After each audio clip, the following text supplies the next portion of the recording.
Hello students, welcomes to Ujjwal academy.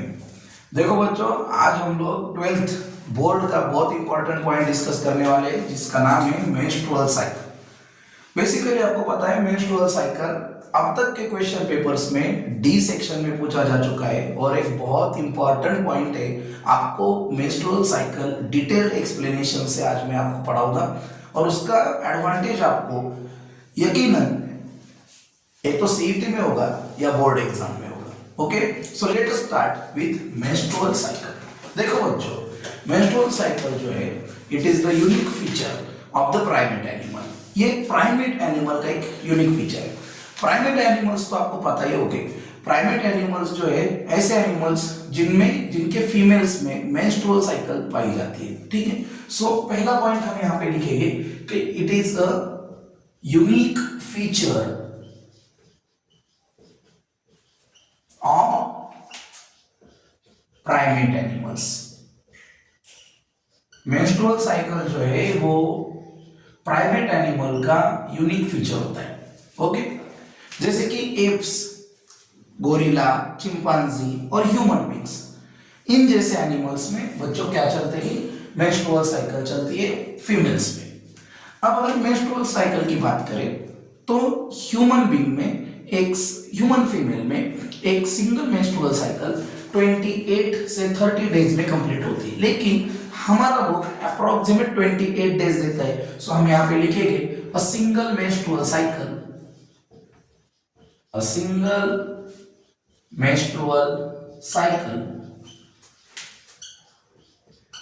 is completed in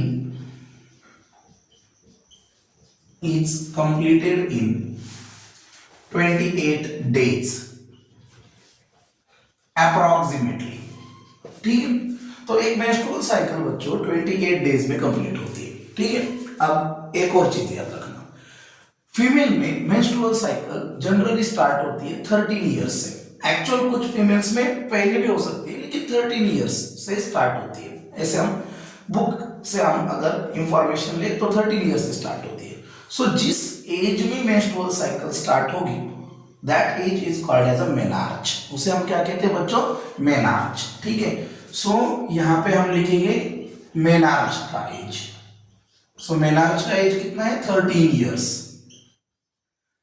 eight the age at which menstrual cycle stop, जिस age में menstrual cycle stop हो जाएगी that is called menopause. ठीक है, उसे हम कहते हैं मेनोपॉज। और मेनोपॉज का एज है बच्चों 45 या 50 इयर्स के बीच में। ओके, तो ये चीज आप यहां पे ध्यान में रखना। एक ऐसा भी क्वेश्चन पेपर में पूछा जा सकता है, how much is the reproductive span of the female. Female का रिप्रोडक्टिव स्पैन क्या होता है। ठीक है, रिप्रोडक्टिव स्पैन का क्या मतलब है बच्चों, मेनार्च से लेकर मेनोपॉज तक का पीरियड। फिर से एक बार सुनिए, मेनार्च से लेकर मेनोपॉज का जो पीरियड होता है उसे हम कहते हैं दैट इज रिप्रोडक्टिव स्पैन। और मेनार्च जो है 13 इयर्स और मेनोपॉज 45 इयर्स। ठीक है, तो इसमें बीच में कितने इयर्स गुजर जाते हैं, 32 इयर्स। सो ये आंसर हो गया बच्चों आपका, 32 years is the reproductive span of the female. Okay, ये बात समझ में रखना। ठीक है, याद में रखना। अब एक और चीज, जो हमारे पास मेंस्ट्रुअल साइकिल है it is completed in, menstrual cycle is completed in 4 phases. इसमें 4 फेज होते हैं। Okay, menstrual cycle is completed in 4 phase. ठीक है, सो पहला फेज है बच्चों जिसे हम कहते हैं मेंस्ट्रुअल फेज। क्या कहते हैं हम इसे, मेंस्ट्रुअल फेज। ठीक है, इसे एक और नाम से जाना जाता है बच्चों, ब्लीडिंग फेज। ठीक है, इसे हम क्या कहते हैं, ब्लीडिंग फेज। ठीक है, एक है मेंस्ट्रुअल फेज, इसे और एक नाम हमने दिया है ब्लीडिंग फेज। दूसरी फेज का नाम है बच्चों फॉलिक्यूलर फेज। फॉलिक्यूलर फेज, यहां हम इसे और एक नाम से जानते हैं, प्रोलिफरेटिव फेज। Proliferative phase. ठीक है, अब थर्ड फेज की बात करेंगे। ठीक है, third phase is the shortest phase of the menstrual cycle और जिसका नाम है बच्चों ओव्यूलेटरी फेज। ठीक है, कौन सी फेज है, ओव्यूलेटरी फेज। और आखिरी फेज फोर्थ फेज इज, ठीक है, वो मैं यहां पे लिख देता हूं फोर्थ फेज, और उसे हम कहते हैं बच्चों that is the luteal phase. इसे एक और नाम हम देंगे that is a secretary phase, ठीक है। तो ये चीजें आप ध्यान में रखना कि हमारे पास जो मेंस्ट्रुअल साइकिल है ये 4 फेज में कंप्लीट होती है। पहले फेज का नाम था हमारे पास मेंस्ट्रुअल फेज, दूसरी फेज है फॉलिकुलर फेज, थर्ड फेज है बच्चों ओव्यूलेटरी फेज, और फोर्थ फेज है हमारे पास लुटियल फेज। चलो अब हम देख लेते हैं कि मेंस्ट्रुअल फेज कितने दिन चलती है, फॉलिकुलर फेज कितने दिन चलती है, ठीक है। So menstrual phase is start from first day to 5th day, पहले दिन से लेकर 5 दिन तक, ठीक है, पहली फेज चलती है बच्चों menstrual phase, okay. Then follicular phase 6th day से स्टार्ट हो जाती है, ठीक है, सो 13th डे तक होती है, ठीक है, 6th day to 13th day. Then ovulatory phase की अगर हम बात करें तो ovulatory phase is a shortest phase of the menstrual cycle which is completed in 14th day only, सिर्फ एक ही दिन चलती है phase, that is ovulatory phase। और सबसे आखिरी जो फेज है बच्चों that is luteal phase। luteal phase चलती है 15th डे से लेकर 28th डे तक, ठीक है, 15 डे से लेकर 28th डे तक। तो अगर आपको कोई पूछे कि कौन सी शॉर्टेस्ट फेज है मेंस्ट्रुअल साइकिल की, तो आपका आंसर होगा ओव्यूलेटरी फेज। और अगर आपको कोई पूछे कि कौन सी लॉन्गेस्ट फेज है मेंस्ट्रुअल साइकिल की, तो बच्चों आपका आंसर होना चाहिए लुटियल फेज, ठीक है। बात समझ में है आपको? ओके। अब देखिए, हाँ, सबसे जरूरी सवाल कि मेंस्ट्रुअल साइकिल आखिर होती क्यों है, ठीक है। तो देखिए बच्चों, बेसिकली क्या होता है कि at the onset of puberty, ठीक है, प्यूबर्टी मतलब क्या, एक ऐसा age, the age at which the reproductive system और रिप्रोडक्टिव मैच्योरिटी इज अटेन्ड, ठीक है, एक ऐसी मैच्योरिटी होती है कि जिसमें हमारे रिप्रोडक्टिव ऑर्गन्स फंक्शनल हो जाते हैं, मैच्योर्ड हो जाते हैं, ओके। तो उस एज को हम क्या कहते हैं, प्यूबर्टी, ठीक है। सो प्यूबर्टी का जो एज होता है फीमेल्स में बेसिकली, उसमें 2 मेन हार्मोन्स रोल प्ले करते हैं।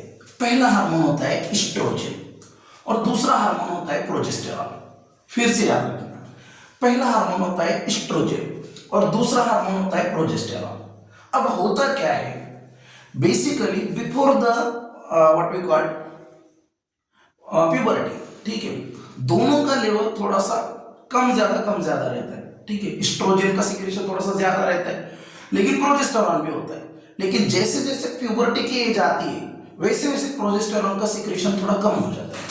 और अब इन दोनों चीजों का सिक्रेशन, इन दोनों चीजों से मिलने वाला नरिशमेंट किसे चाहिए होता है बच्चों, वो चाहिए होता है एंडोमेट्रियम को। किसे चाहिए होता है, एंडोमेट्रियम को, ठीक है।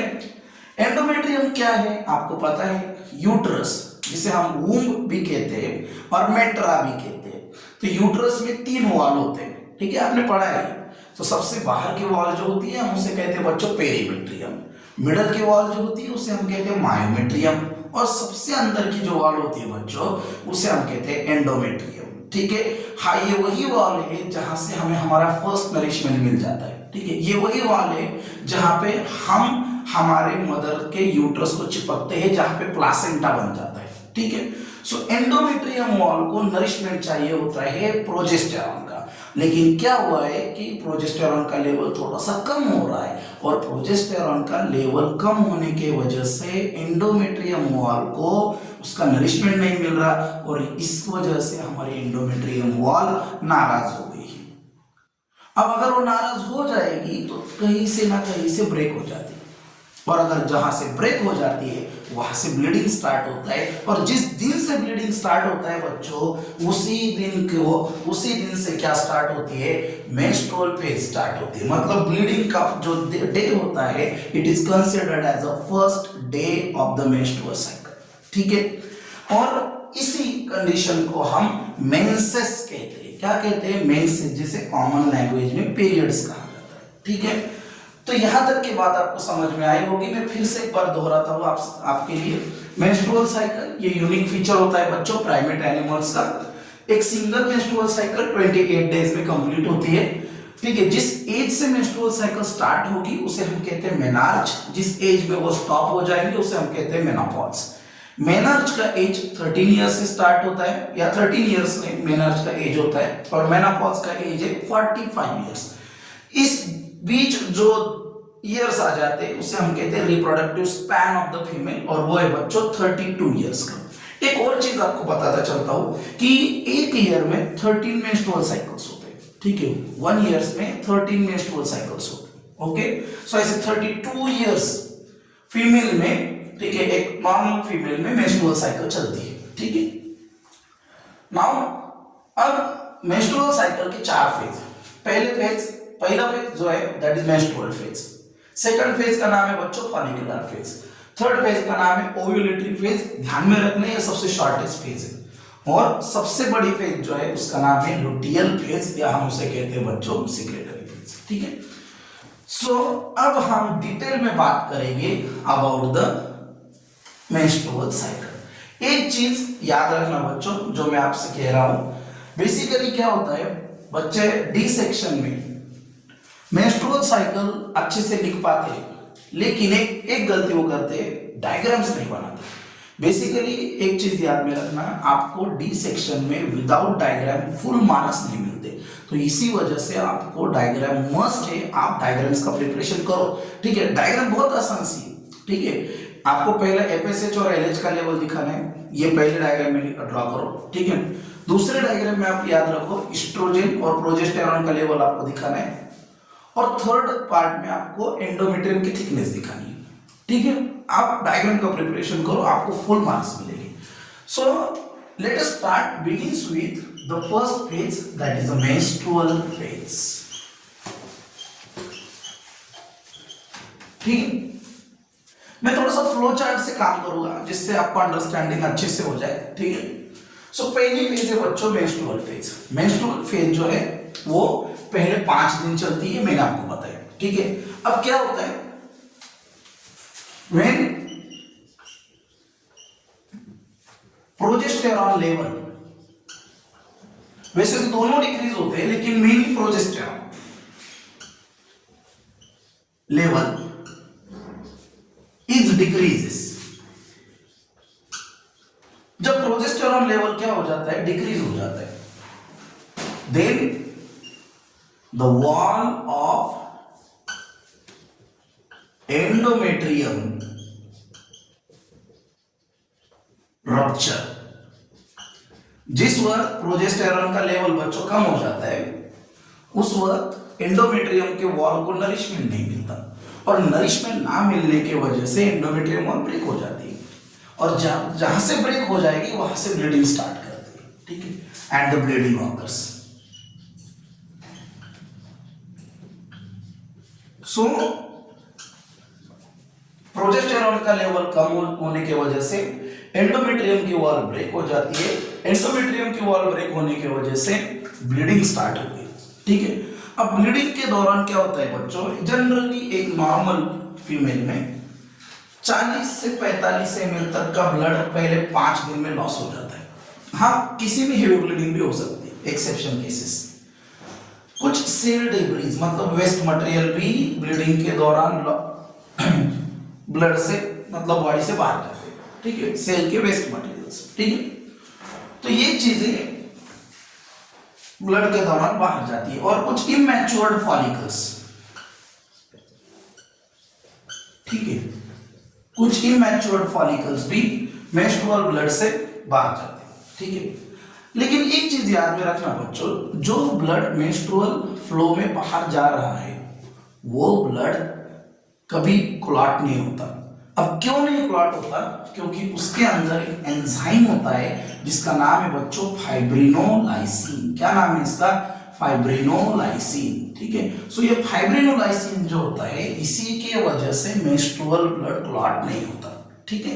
ये चीज आप ध्यान में रखना। अगर आपको थोड़ा बहुत याद होगा तो आपने ये नाम कहीं तो सुना है, फाइब्रिन सुना है आपने, ठीक है। फाइब्रिन ब्लड कोएगुलेशन मैकेनिज्म में आपने सुना है, ये ब्लड कोएगुलेंट है।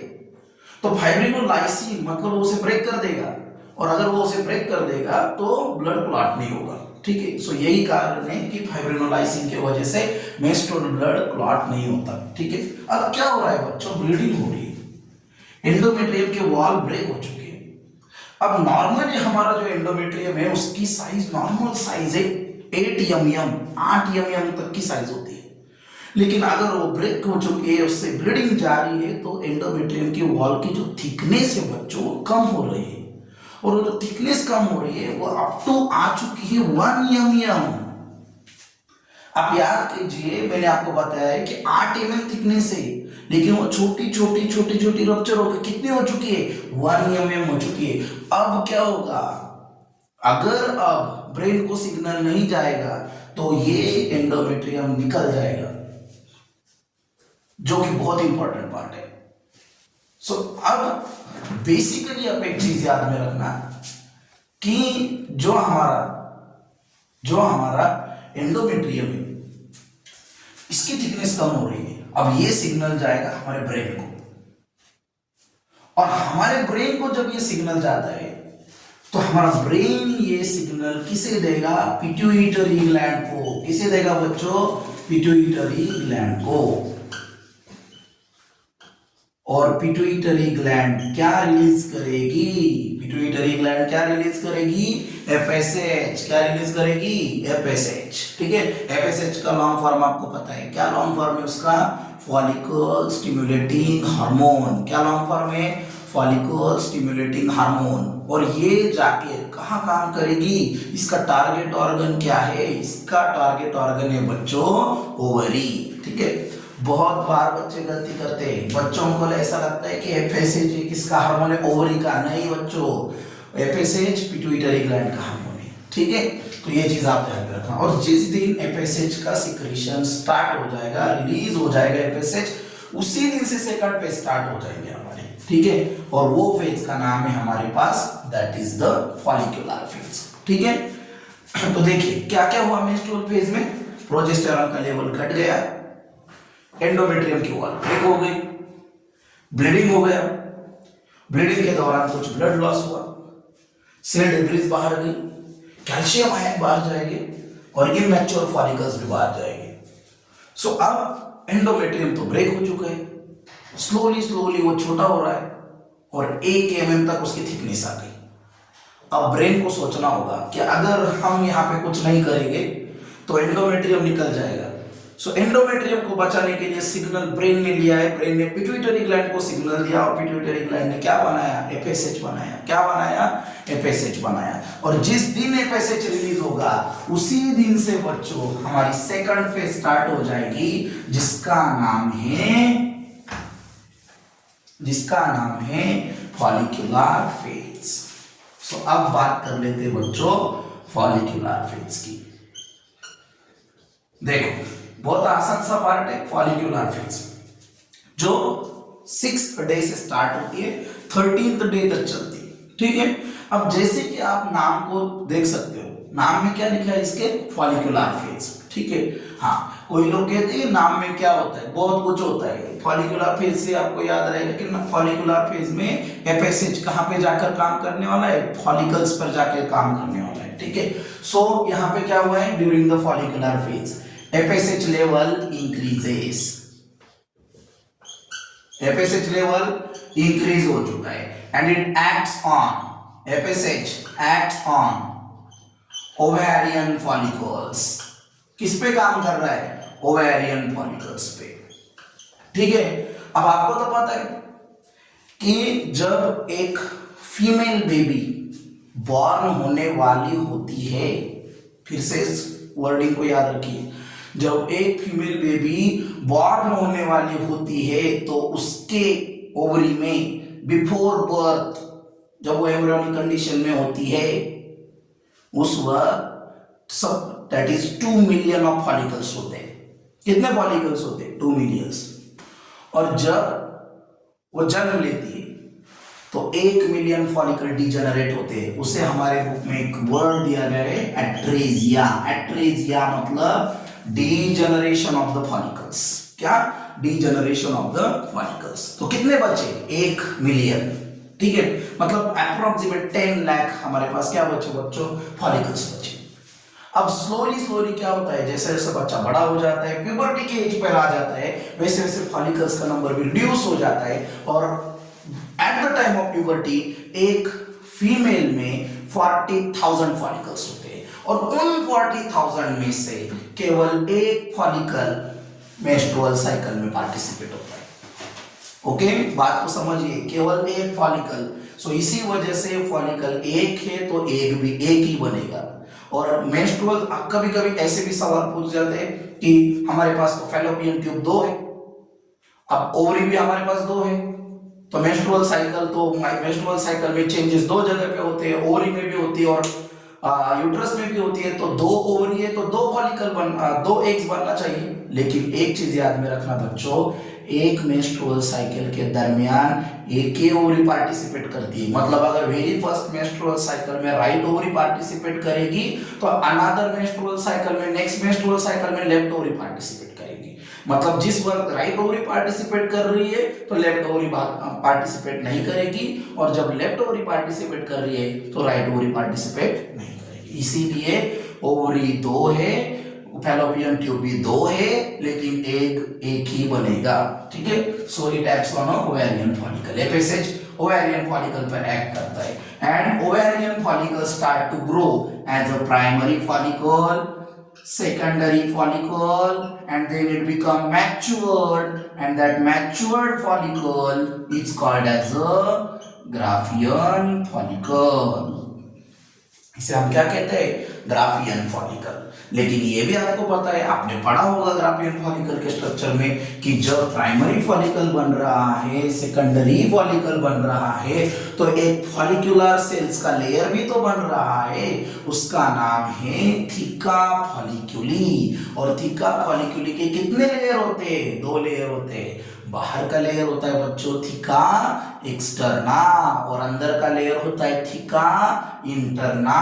और अब क्या होगा, ये थीका इंटरना इस्ट्रोजेन रिलीज करता है। क्या रिलीज करता है, इस्ट्रोजेन। अब इस्ट्रोजेन की जरूरत किसे है, इस्ट्रोजेन की जरूरत है एंडोमेट्रियम वॉल को, क्योंकि नरिशमेंट किसे चाहिए, एंडोमेट्रियम को। एंडोमेट्रियम कितना था बच्चों, मेंस्ट्रुअल फेज में 1 mm। आप इस्ट्रोजेन उसे नरिशमेंट देगा, और नरिशमेंट मिलने के बाद वो 1 mm से लेकर 3 mm तक उसकी साइज बढ़ जाती है। बात समझ में आई आपको? हाँ, ये नरिशमेंट थोड़ा सा कम है, लेकिन ठीक है, क्योंकि अगर एंडोमेट्रियम चला जाएगा तो फिर कभी मेंस्ट्रुअल साइकिल नहीं होगी।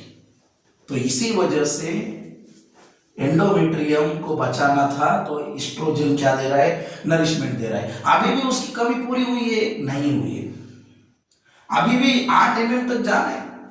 तो ये मेन काम कौन करेगा बच्चों, प्रोजेस्टेरॉन करेगा। अब हुआ क्या है, एस्ट्रोजन रिलीज हो रहा है, एंडोमेट्रियम की साइज बढ़ रही है, ठीक है। और अब स्लोली 13th डे आ चुका है, और 13th डे एंड होने के टाइम पर एफएसएच का लेवल थोड़ा सा नीचे आ जाएगा, और एलएच का लेवल थोड़ा सा बढ़ जाएगा, ठीक है। और जिस वक्त एफएसएच का लेवल नीचे आएगा और एलएच का लेवल बढ़ेगा, उसी दिन से हमारी नेक्स्ट फेज स्टार्ट हो जाएगी बच्चों, which is the shortest phase of the menstrual cycle, और जिसका नाम था ओव्यूलेटरी फेज, ठीक है। So let us talk with the ovulatory phase, ठीक है। यहां तक की बात आपको समझ में आई, ठीक है। क्लीन कर देता हूं मैं। अगर आपको कोई दिक्कत होगी तो आप कमेंट में पॉइंट भेज सकते हो मुझे, मैं आपका आंसर जरूर दूंगा, ठीक है। सो ये चीज आप यहाँ पे ध्यान में रखो, okay. Now the third phase is the ovulatory phase. अब हमें जो फेज देखनी है बच्चों, वो फेज है ओव्यूलेटरी फेज, ठीक है। So ovulatory phase is the shortest phase of the menstrual cycle. ये सबसे छोटी फेज है, और इस फेज में सबसे अच्छी चीज हो चुकी है, उसका नाम है एलएच सर्ज। एलएच सर्ज मतलब 14th डे को एलएच का लेवल बढ़ चुका है, और उसे हम क्या बोलते हैं, एलएच सर्ज। ये सिर्फ 14th डे में ही होता है, ओव्यूलेशन डे में ही होता है। और इसी के वजह से ये LH hormone, luteinising hormone, acts on a Graafian follicle. किस पर जाके एक्ट करता है? ग्राफियन फॉलिकल पे, एंड रप्चर्ड इट, और उसे ब्रेक कर देता है। अब जो हमारा एड बन रहा था, सेकेंडरी oocyte बन रही थी, वो इसी के तो अंदर थी, ग्राफियन फॉलिकल के। अब अगर वही रप्चर होगा, दे एग उस ग्राफियन फॉलिकल से बाहर आ जाएगा। इसे ही तो हम कहते हैं ओव्यूलेशन। क्या हो जाएगा? ovulation, the release of ovum, the release of secondary oocyte from the ruptured Graafian follicle, it is called as a ovulation। ठीक है, तो क्या हुआ बच्चों? ovulation हो गया, 14th डे आ गया, ovulation हो गया। आपको पता है, कंसीडर करिए ये फैलोपियन ट्यूब है, ठीक है, आप डायग्रामेटिकली आप इसको याद कर सकते हो, ये फैलोपियन ट्यूब है, ठीक है। ये क्या है? ये उसकी फिंगर लाइक स्ट्रक्चर से, इसे हम क्या कहते हैं बच्चों? फिम्बरी। क्या कहते हैं? फिम्बरी। कंसीडर कीजिए यहाँ पे ओवरी है, ठीक है, यहाँ से ओवम निकला है, और इस फिम्बरी में एक ओपनिंग है जिसे हम ओस्टिया कहते हैं। तो ये ओवम ओस्टिया में चला गया और यहाँ पे आकर रुक गया, ठीक है। सो ये जो फर्स्ट पार्ट था इसे हम कहते हैं इन्फंडिब्युलम, और बच्चों ये जो डोम शेप पार्ट है दैट इज फैलोपियन ट्यूब का, उससे हम कहते हैं एम्प्यूला। क्या कहते हैं हम इसे? एम्प्यूला। और आपको तो पता है, आपने तो पढ़ा है, ampulla is the site of fertilization. Ampulla किसकी साइट होती है? फर्टिलाइजेशन की। तो अब क्या होगा? अब क्या होगा वो जानना है तो नेक्स्ट फेज में जाना पड़ेगा, और नेक्स्ट फेज का नाम है बच्चों that is the luteal phase, ठीक है। इतनी चीजें ओव्यूलेटरी में हो रही है, ठीक है। अब नेक्स्ट फेज के बारे में बात करेंगे that is a luteal phase. उसे हम एक और नाम देते हैं सिक्रीटरी फेज, ठीक है। तो लुटियल फेज क्या है? लुटियल फेज में बेसिकली क्या हुआ है, जो ग्राफियन फॉलिकल है, रप्चर्ड ग्राफियन फॉलिकल, बेचारा टूट गया है। अभी इतने दिन उसने एक को संभाल कर रखा था, एले झट से आया और पट से उसे ब्रेक करके एक को निकाल लिया। अब क्या होगा कि रप्चर्ड हुआ ग्राफियन फॉलिकल, नाराज हो गया, और नाराज होकर क्वाइट कर लिया उसने खुद को, ठीक है। So ruptured Graafian follicle is converted into yellow colored mass, yellow colored mass, और उस येलो कलर्ड मास को हम क्या कहते हैं बच्चों? बोलो, कॉर्पस लुटियम। क्या कहते हैं हम उसे? Corpus luteum. अब ये क्या बनेगा? कॉर्पस लुटियम बनेगा। और कॉर्पस लुटियम क्या रिलीज करेगा? Corpus luteum release the progesterone. क्या रिलीज करेगा? प्रोजेस्टेरॉन। और अब मैंने आपको बताया था कि मेंस्ट्रुअल साइकिल क्यों स्टार्ट हुई थी, क्योंकि किसकी डेफिशिएंसी हुई थी? प्रोजेस्टेरॉन की। लेकिन अब क्या रिलीज हो चुका है? प्रोजेस्टेरॉन। सो प्रोजेस्टेरॉन कहाँ जाएगा? प्रोजेस्टेरॉन एक्ट हो जाएगा बच्चों एंडोमेट्रियम पर। कहाँ एक्ट होगा? एंडोमेट्रियम पर। प्रोजेस्टेरॉन एंडोमेट्रियम को क्या प्रोवाइड करेगा? Nourishment, and then it attain its thickness, जो क्या थी? 8 mm। तो ये सबसे इंपॉर्टेंट काम करता है कौन? प्रोजेस्टेरॉन। अब यहां तक के बात हो गई, दैट इज कौन से फेज की? लुटियल फेज की। लेकिन क्लाइमैक्स अभी बाकी। अब तो बहुत इंपॉर्टेंट चीज हो चुकी, ठीक है। अब क्या हो रहा है आप देखो, यहां हमारी ओवरी थी, यहां से एक निकला, ओस्टिया ने निकाल लिया और एम्प्यूला पे जाकर रुका। अब ये किसका वेट कर रहा है? अब ये वेट कर रहा है स्पर्म का। अब अगर वो फीमेल अगर मैरिड होगी and if they want their own young one, तो अगर सेक्सुअल इंटरकोर्स परफॉर्म हो गया और स्पर्म अगर मिल गया किसे? दैट इज एग को, जो कहां जाकर बैठा था? एम्प्यूला में। कहां जाकर बैठा था? एम्प्यूला में। तो क्या हो जाएगा? फर्टिलाइजेशन। और अगर फर्टिलाइजेशन हो गया तो corpus luteum as it is रहेगा, और क्या बनाएगा, प्रोजेस्टेरॉन। और अगर प्रोजेस्टेरॉन बनाएगा तो किसकी थिकनेस मेंटेन होगी, एंडोमेट्रियम की। और अगर एंडोमेट्रियम की थिकनेस मेंटेन होगी तो एंडोमेट्रियम ब्रेक ही नहीं होगा, और अगर एंडोमेट्रियम ब्रेक नहीं होगा तो नेक्स्ट मेंस्ट्रुअल साइकिल ही नहीं होगी। और यही कारण है बच्चों, प्रेगनेंसी के टाइम पर मेंस्ट्रुअल साइकिल नहीं होती। और क्वेश्चन कैसे पूछते हैं, why progesterone is a pregnancy hormone, और हमारे बच्चे क्या लिखते हैं, because it maintain the pregnancy. ये आंसर गलत है, ठीक है। आंसर क्या होना चाहिए था, progesterone is called as a pregnancy hormone because it maintain the thickness of endometrium. किसकी थिकनेस मेंटेन कर रहा है वो, एंडोमेट्रियम की थिकनेस मेंटेन कर रहा है, ठीक है। और ये भी ध्यान में रखना, अगर एग फर्टिलाइज नहीं हो जाता, नहीं मिला स्पर्म एग को, तो अब क्या होगा, ये जो कॉर्पस लुटियम है, ये जो कॉर्पस लुटियम है, ये व्हाइट कलर में चेंज हो जाएगा।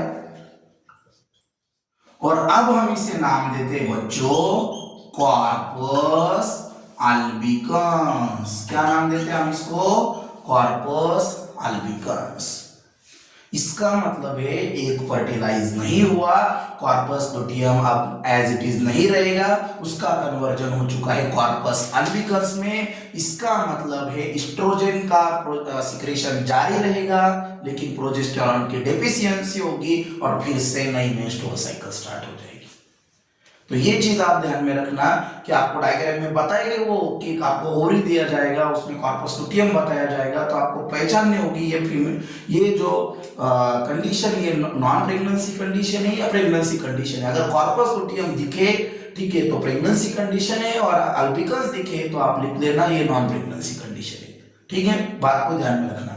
और सबसे इंपॉर्टेंट चीज, कॉर्पस लुटियम तब तक ही प्रोजेस्टेरॉन बनाएगा जब तक प्लासेंटा का फॉर्मेशन नहीं होता, और जिस दिन प्लासेंटा का फॉर्मेशन होगा उस दिन प्लासेंटा कॉर्पस लुटियम का ये फंक्शन उससे निकाल लेगा और खुद परफॉर्म करेगा। सो ये भी चीज आप ध्यान में रखना बच्चों कि ये जो कॉर्पस लुटियम है इसे हम टेम्पररी एंडोक्राइन ग्लैंड कहते हैं, ठीक है, क्योंकि ये कब तक काम करेगा, जब तक प्लासेंटा नहीं बनता तब तक। और यही कॉर्पस लुटियम है जो सबसे इंपॉर्टेंट हार्मोन भी रिलीज करता है, जिसे हम HCG कहते हैं। HCG का नॉन फॉर्म है बच्चों ह्यूमन कोरियोनिक गोनाडोट्रोपिन, ठीक है, ह्यूमन कोरियोनिक गोनाडोट्रोपिन। बात समझ में आई आपको, पॉइंट समझ में आया आपको। और ये चीज ध्यान में रखना, अगर कोई फीमेल के यूरिन में HCG पाया जाता है so it is a condition of pregnancy. So pregnancy के कितने इंडिकेशन है, दो इंडिकेशन है। पहला sudden stop of the menstrual cycle, और दूसरा presence of HCG in the urine. Okay, तो यहां तक की बात थी बच्चों मेंस्ट्रुअल साइकिल डायग्राम। आप अपने बुक से प्रिपेयर कर लेना, मैंने आपको बताया है मेंस्ट्रुअल साइकिल कैसे काम करती है, ठीक है। तो ये था मेंस्ट्रुअल साइकिल के बारे में।